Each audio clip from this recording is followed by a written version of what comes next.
Hello बच्चों, चलिए इस प्रश्न को पढ़ते हैं। प्रश्न है, चित्र में बाह्य बिंदु P से वृत्त पर दो स्पर्श रेखाएं PA तथा PB खींची गई हैं। CD वृत्त की तृतीय स्पर्श रेखा जो वृत्त को बिंदु Q पर स्पर्श करती है, यदि PB बराबर 10 सेंटीमीटर तथा CQ बराबर 2 सेंटीमीटर है, तो PC की लंबाई क्या है? इस प्रश्न को करने के लिए हम इस प्रश्न की मुख्य अवधारणा को समझते हैं। तो मुख्य अवधारणा है,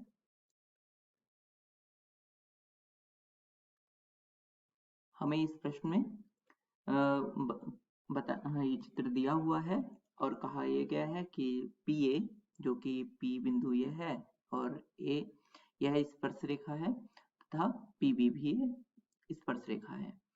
CD तथा ये जो CD एक और स्पर्श रेखा है तब, और हमें दिया हुआ ये है जो कि CD जो है वो Q पर बिंदु पर इसको स्पर्श कर रही है। हमें दिया हुआ ये है PB जो है वह 10 सेंटीमीटर है। तो इसमें प्रश्न में PB जो है वो हमें 10 सेंटीमीटर दिया हुआ है, अर्थात हम सेंटीमीटर को cm करके लिख लेते हैं। तो यहाँ से यहाँ तक हमें 10 सेंटीमीटर दिया हुआ है तथा CQ जो है हमें 2 सेंटीमीटर दिया हुआ है। यहाँ से यहाँ तक हमें 2 सेंटीमीटर दिया हुआ है।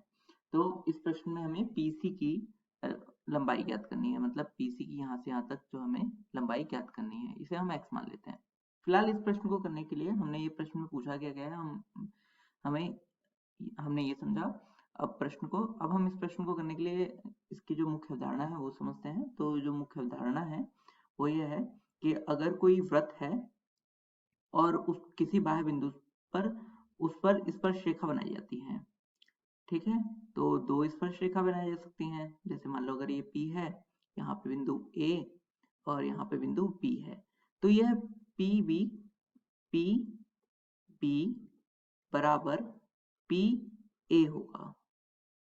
तो अब हमें इस अवधारणा का इस्तेमाल करते हुए इस प्रश्न को करते हैं। तो हमें प्रश्न में सीधा सीधा दिया हुआ है कि PA और PB स्पर्श रेखा है P से, तब तो चित्र से यहाँ पे क्लियर है PA बराबर PB है।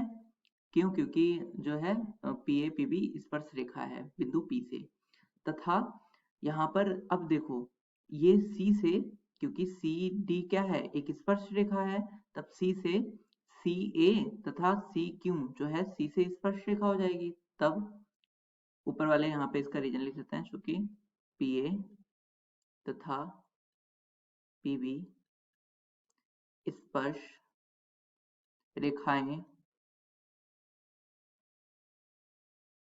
हैं। ये हो गया। अब हम इसमें क्या करते हैं कि हम यहाँ C बिंदु से इस पे ये देखते हैं, तो ये वाला और यहाँ से ये भी क्या है, एक स्पर्श रेखा है। तब यहाँ पर ये क्या हो जाएगा, CA बराबर CQ हो जाएगा।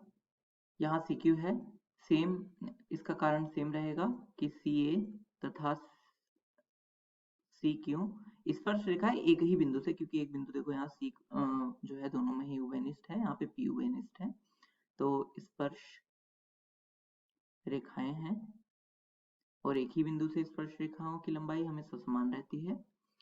तथा इसी तरीके से अगर हम बिंदु D से देखें तो यहाँ पर DB और DQ बराबर हो जाएंगे, तो DB बराबर DQ, फिर वही रीजन DB तथा DQ जो है स्पर्श रेखाएं हैं।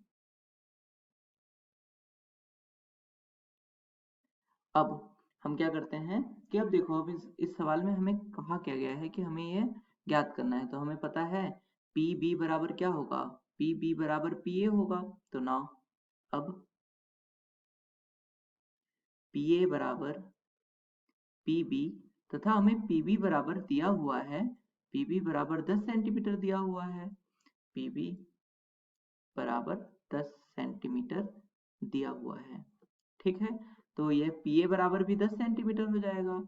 अब PA और अब दूसरी चीज देखिए, जो CA है, मैं यहाँ पे इसे रेड पेन से दिखा देता हूँ, CA तथा सी क्यू ये बराबर होगा, तो इसका मतलब यहाँ पर मैंने लिखा भी हुआ है, तो यहाँ पर ये क्या हो जाएगा, सी ए बराबर सी क्यू बराबर 2 सेंटीमीटर, क्योंकि ये तो हमें 2 सेंटीमीटर दिया हुआ है। अब हमें ज्ञात क्या करना है, पीसी। तो मैं अब क्या कर सकता हूँ, मैं इसको लिख लेता हूँ पी ए बराबर, पी ए को लिख लेता हूँ, पी ए को पी सी, देखो यहाँ से यहाँ तक प्लस यहाँ से यहाँ तक, तो पी सी प्लस सी ए। ठीक, सी ए कितना आया हमारा, ये देखो सी ए हमारा आया है 2 सेंटीमीटर, ठीक, और पी ए हमारा पूरा 10 सेंटीमीटर है, तो 10 बराबर पी सी प्लस 2 सेंटीमीटर, और यहाँ ये 10 सेंटीमीटर है, तो पी सी कितना हो जाएगा, तो 10 सेंटीमीटर माइनस 2 सेंटीमीटर बराबर पी सी, तो पी सी कितना आ गया, वो आ गया 8 सेंटीमीटर। तो सीएम लिख रहे हैं सेंटीमीटर को, तो यहाँ हम लिख सकते हैं तब पी सी बराबर 8 सेंटीमीटर। तो इस प्रश्न का सही उत्तर क्या हो गया, 8 सेंटीमीटर। आशा करता हूँ यह प्रश्न आपको समझ में आया होगा। धन्यवाद।